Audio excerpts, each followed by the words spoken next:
Well, there it is. So let's have a look up here. I always like to assess my math when I'm done.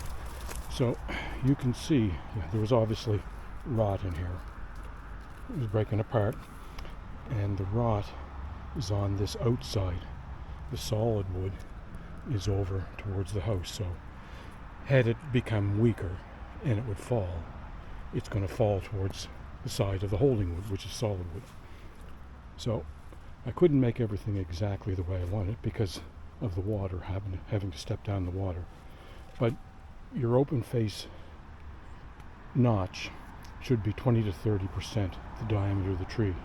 Your hinge all the way should be 10% of the diameter of the tree.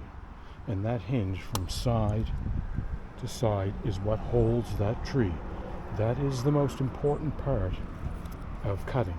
And you see here I went right through it But this was my last cut on the side here, over here, to hold it. So it was back to about here, which, held the tree from going that way towards that boat up there.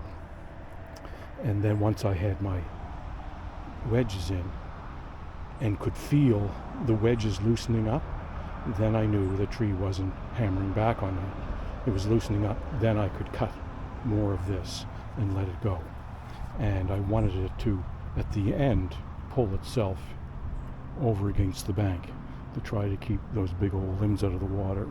But it's impossible with those size, so I'll have to clean them up when the tide's low and throw them back over, just so they don't drift off anywhere. But anyway, so that's kind of the math, 20 to 30%, 10%, and the rest straight across. None of this angled stuff, straight across. Okay, so he made a good call getting this thing out. Sunday fun day.